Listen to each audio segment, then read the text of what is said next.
I still remember the glow of the fairy lights that night, the smell of roasted chicken, and the sound of laughter that wasn't meant for me. My graduation dinner was supposed to be one of the proudest nights of my life. I had worked through sleepless nights, part-time jobs, and a scholarship that barely covered my tuition.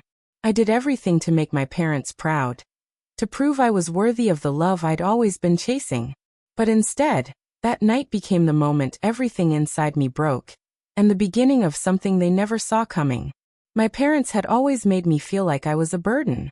Growing up, it was my brother, Ethan, who could do no wrong.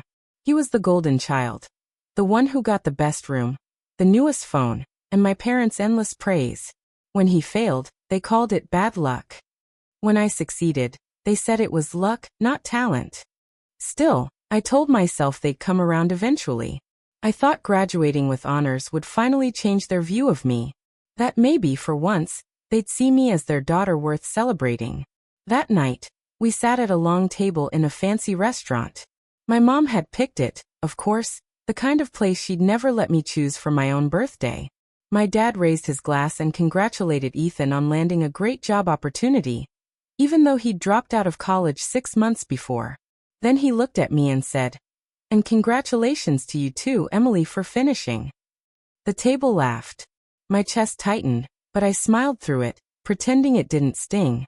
The waiter brought out dessert, tiny slices of cake decorated with my graduation year. That's when my mom looked at me, swirled her wine glass, and said the words that still echo in my head. "Honestly, Emily, sometimes we wish you were never born." The table went silent for a second, then Ethan laughed awkwardly, muttering, "Mom, come on." But she wasn't joking. Her eyes met mine, cold, sharp, and completely serious. "You've always been difficult, emotional, too much work. We did everything for you. And yet you always act like a victim. You're never satisfied." I froze. Every ounce of joy drained out of me. I could feel people from other tables staring. The waiter's hand trembled slightly as he placed the check on the table. My dad didn't say a word. Ethan didn't defend me. I just sat there, silent, my throat burning with humiliation. I stood up slowly, forced a smile, and whispered, "Thank you for dinner." Then I walked out. That night, I went back to my small apartment, the one I paid for by working at a design firm part-time. I cried for hours, not out of sadness, but out of something deeper, realization. I finally understood that no matter what I did, I'd never be enough for them. So I stopped trying. And that's when everything started to change. Over the next year, I poured every ounce of my energy into my career. I worked harder than ever, and my projects began getting noticed. A tech startup offered me a position as their creative director. Then came partnerships, interviews, and recognition I'd never expected. By the end of that year, I had founded my own company, one that specialized in visual branding. Within months, we landed international clients. My face was on digital covers, my name mentioned in business magazines. For the first time in my life, I didn't need anyone's approval. Then one morning my mother called. Her tone was softer than I remembered. "Emily, sweetheart, your father's retirement party is next week. Everyone's coming. You should too." I hesitated. She continued, "You know, it would mean a lot to your dad." I didn't answer right away, but something in me said to go, not for them, but for closure. When I arrived at the event, their eyes widened. I wasn't the timid girl they once dismissed. I was confident, poised, dressed in success they could never imagine. My dad's friends approached me first. "So you're the daughter who started that design firm?" one asked. "Your work with that international campaign was brilliant." I thanked him politely, feeling my parents' gaze burn from across the room. As the night went on, I noticed something interesting.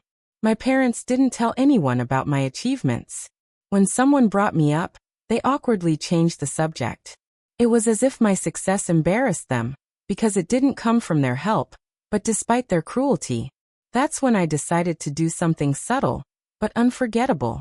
During the closing speech, the host mentioned a slideshow of family achievements.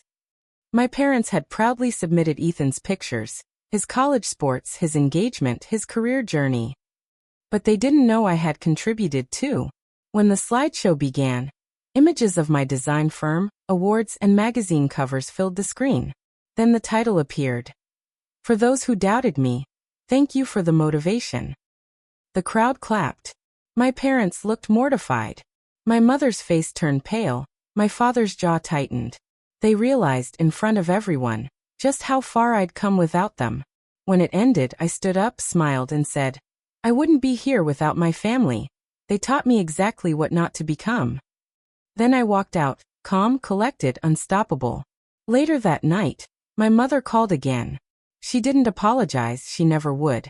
But her voice cracked when she said, We saw the presentation. You've really done well. I said, Yes, Mom. I've learned how to thrive without needing anyone to believe in me. There was silence. Then she whispered, I guess we were wrong about you. I smiled faintly and replied, You were right about one thing though. You wished I was never born. But that wish made me stronger than you'll ever be. And for the first time in my life, I hung up without guilt, without fear. I wasn't their shadow anymore. I was the light they could no longer dim. Sometimes walking away isn't revenge, it's freedom. And the sweetest victory is living the life they never thought you could.